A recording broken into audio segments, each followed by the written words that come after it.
We know many examples in history when a protest against injustice gave birth to something really cool in art. I think this is generally a characteristic of yes, to see injustice and to react on it. But on the other part, fear paralyzes. If you do not shut up under the pressure, then at least you will be driven to underground. I'll be honest, when we were writing our fourth album this fall, Russia was still a different country. Now everything has become much worse. Repressions have become massive and groundless. You can get a fine for someone else's comment under your Facebook post. This is a real case now. You can be arrested for the fact that your drawings will be defined as the distribution of pornography. This is what is happening now with the feminist artist Yulia Tsvetkova. They can drop drugs to you for your arrest, as it was with Ivan Golunov. And finally, they may try to poison you, as it was with Alexei Navalny. If you are a musician and decide to express your position, then propaganda media will crush you. They will try to cancel your concerts, and the police will constantly look for drugs with you in order to arrest you. Therefore, many musicians try to stay away from politics in Russia. I think it is their choice. I made a decision for myself that I cannot let fear paralyze me and make me silent. They can take away many of your rights, human rights, but they cannot take away your inner freedom. Сердце Кремень. Жизнь очень лень. Жизнь на бекрень. Жизнь очень лень. Сердце Кремень.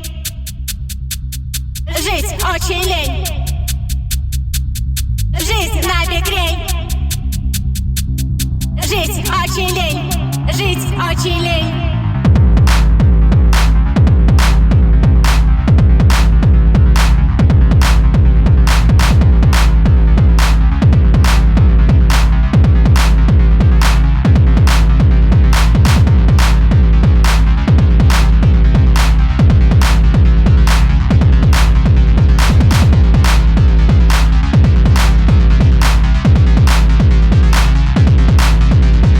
Сердце Кремень, жизнь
So basically what happened was that we recorded the first episode of the podcast through Skype, who in theory should have given us the recording of the said call. But in fact what happened was that this recording never appeared in the chat, and so here we are again trying to record. This time we met in person with my friend Sasha from Glasnost, who's here. Hi everyone. And so basically we are sitting in a bar. It's raining, a lot of people around us, but luckily now we can finally talk face to face. And what I'm going to do is repeating the very same questions I asked you already during our call. And no, actually not. I don't know. What should we do now? Because we drank just like very nice beer called Monasta 2.0, which is very, I don't know if you. Yeah, it's very tasty. Yeah. Not like Russian craft, but very tasty. Not like Russian, but but like 10 times more expensive than the Russian one. And honestly, I must say, I have no idea what to ask you, because I don't know. I know already. I should like now pretend that I don't know you. That I don't know. What should we talk about? New Order, how they influenced your musical taste. Well, because the New Order is the best band in the world. I see. But not like the Joy Division. Joy Division is a shitty band before New Order.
Sadly, Alina, it's not here. She's in Russia. She's in Russia, yes. Because Glasnost is composed, of course, of Sasha, who's here, and Alina, who provides the vocals and amazing vocals and lyrics about abusing. Yeah, and let's hope she will be like, you know, she will not have any problems with justice anytime soon. She's like really, like, especially nowadays, very into the political struggle, right? Yeah, like every thinking person in Russia is in a political struggle against the Putin's regime, and basically every good, well, I can't say good artist. Every like artist who respects themselves have a song against this regime or has do something against this regime, like going to the protests and write about it on social medias, because we don't have independent social media, independent media in Russia. We have only social medias like Twitter, Facebook, etc. Well, meanwhile, you can go to jail to repost something on Twitter, but we can talk about it later. Yeah, for real? Yeah, there are many cases already. Like one of the most recent cases, the guy reposted a video of the Rammstein video Pussy, and he was considered to prison for 2 years and a half for representing pornography on the internet. No, I can't believe, no, for real. It's a real story, like happening now. Yeah, and how hard is to be a free musician or a free artist in Russia nowadays? How tight is the political control on free expression? Well, for example, we have a political name, Glasnost, okay, but we don't have any political songs, like barely political songs. We have a song called Man, which means cop in Russian, and it's about the shy cop who wants to ask you a number of a telephone and go on a rave. And after playing the show in one of the Moscow clubs, the director of this club came to Alina and said, whoa, this was too politic for us. Please don't do it again here.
take a taxi, take a cab, and the taxi can be stopped by a policeman who can ask you to drop down your pants to show him that you have no drugs there.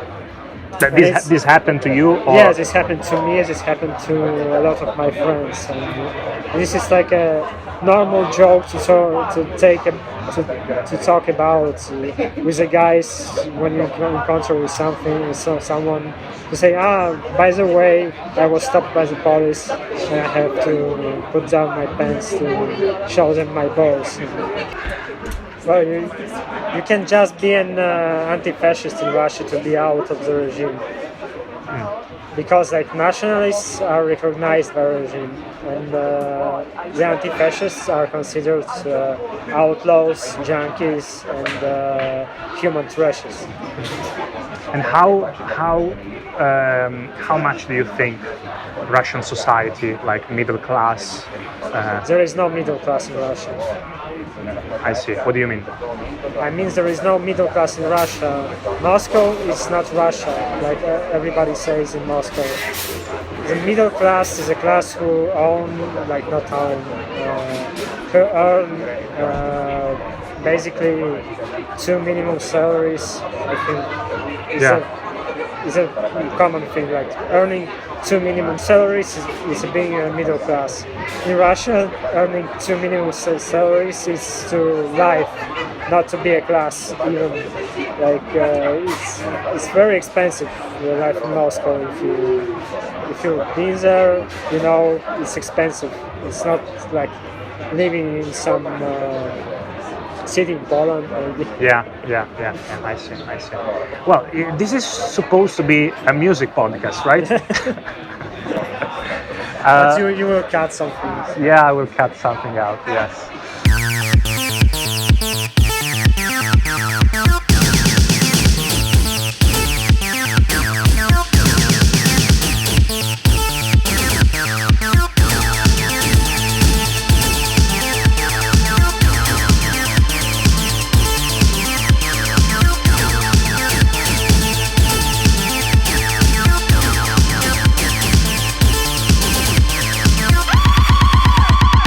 Злобная молодость льется в леса.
So, speaking about musicians who inspire me, first of all, I should say about Legowelt. I admire his passion for music. My favorite video is a snippet from his interview to Fact, where he speaks a word synthesizer for 3 minutes in a row. It's amazing, I think. I love his zines, sample packs, VSTS, and so on. But I think that the most important thing that I highlight in his music is individuality. Because no matter in whatever his 50 nicknames or style he releases the track, it will always sound like the Legowelt track. I also really love old Italo, German post-punk, EBM and dark wave. But in general, I listen to a lot of different music, including pop. I try not to limit myself. It seems to me that all my most interesting ideas are usually born in the intersection of something incompatible. You said to me before that your music, which is completely, like we could say electronic music, almost rave music. I defined it before, but not quite. Comes actually from a background which is completely different, right? Yeah, I came from punk underground music, and Alina came from electronic underground. She was and she is a DJ. So. Yeah. And like how it happened that you switched to this? Berlin changed my life. Berlin, okay, there you go. But yeah, but not in the common way. I broke up my arm in Berlin, so I wasn't able to play my guitar and bass, and I started to explore things. And after 2 months, I had already 2 or 3 songs which became the 2 first songs of our first album. And we met with Alina and decided to do this project. So basically there were no trying. We met, and 2 days after we came in the studio to record. I don't even knew what she will record because I never heard her sing. And it was like, okay, his voice is great. Yeah. Let's continue. Yeah. And it is. Her voice is like amazing, and it mixes so beautifully with the music you make.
nice to talk with you, and I would like to not make this podcast as 2 hours long, so because I want to play a lot of music of yours, and thank you very much, and I'm waiting for those free tickets you promised me, right? Yeah.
Thank